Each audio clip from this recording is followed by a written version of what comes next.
en prie. Merci, Monsieur le Président. Monsieur le ministre, ma question concerne le certificat vert. Alors, pas tous les aspects, même s'il pose encore beaucoup de questions, mais celui de la protection des données personnelles. Avec un premier problème, c'est la nature de ces données. Alors, c'est vrai que le texte parle des natures, des données comme le nom, le prénom, la date de naissance, et bien sûr, ce qui est l'objectif, c'est-à-dire soit le test, soit la guérison, soit le vaccin.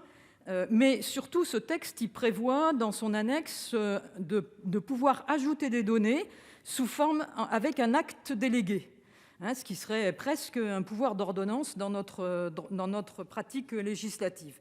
Et nous pensons qu'il est nécessaire d'encadrer ces actes délégués possibles dans le règlement. Et le deuxième problème que nous avons, c'est la question de la conservation et de la centralisation des données et de leur traitement. Là aussi, sont listés ceux qui ont accès, les autorités compétentes des États membres de destination, ce qui est logique, les prestataires de services de transport de voyageurs transfrontaliers, mais il est prévu des contrôles et rien n'est précisé là-dessus, notamment du fait de la possibilité de faire héberger le QR code sur les applications de traçage. Quelle est la position du gouvernement français dans les négociations qui vont s'engager? Merci. Merci, Monsieur le Ministre. Oui, Madame la sénatrice, leur certificat vert, c'est un exemple, j'espère réussi, mais c'est en bonne voie, de coordination européenne améliorée. Pour être très précis sur vos différentes questions, sur la conservation des données, nous sommes très clairs, et le texte européen le prévoit, que l'ensemble des éléments seront conformes au règlement général de protection des données européen. Et en ce qui concerne la France, il y aura une déclinaison nationale de ce pass qui sera évidemment soumis avant toute mise en œuvre à l'avis de la CNIL. Et d'ailleurs, la loi d'urgence sanitaire qui sera bientôt à l'examen de votre Assemblée comportera des dispositions sur ce pass, et donc ces questions pourront être précisées ou soulevées pour que l'ensemble des préoccupations sur la conservation des données soient absolument prises en compte.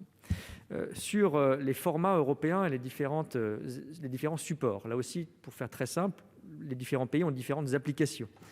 Le fait que votre pass que vous avez obtenu en France parce que vous êtes vacciné ou parce que vous avez un test négatif soit adossé à notre application Tous Anti-Covid ne veut pas dire qu'il ne sera pas lisible par un douanier, une force de l'ordre d'un autre pays. L'idée, c'est que nous ayons sur le téléphone ou en papier, les deux seront toujours possibles, exactement le même format de code numérique lisible par les forces de l'ordre ou les autorités sanitaires dans l'ensemble des pays de l'Union européenne. C'est ce standard commun que garantit le règlement qui est en train d'être adopté au niveau de l'Union européenne. Ensuite, l'endroit où il sera lisible ou stocké dans votre téléphone est à la limite assez secondaire. L'essentiel est que nous ayons tous le même format. C'est ça qui garantira notamment le transport, la libre circulation, de nos frontaliers. Je crois que je n'oublie... Ah oui, pardon, sur les données qu'on peut ajouter, est-ce que je crois que je vais avoir répondu à vos questions? Elles seront évoquées dans la discussion nationale. Merci. Madame Harribey, vous avez 1 minute en tout. Je voudrais attirer votre attention sur le fait que finalement, ce qui se passe avec le certificat vert semble être un peu une répétition générale de ce qui nous attend sur la création de l'espace européen de données de la santé, plateforme numérique qui centraliserait à l'échelle européenne les données de santé. Et donc, cette perspective soulève les mêmes types de questions. Donc, c'est un bon exercice. Et il faut être très vigilant sur la question du consentement des patients, sur la question des hébergeurs privés, l'encadrement de ces hébergeurs, le problème des transferts de données d'un hébergeur à un autre, les outils d'hébergement actuels. Ce sont des questions qui sont à l'aube finalement de ce qui nous attend et qui vont supposer un travail très, très important.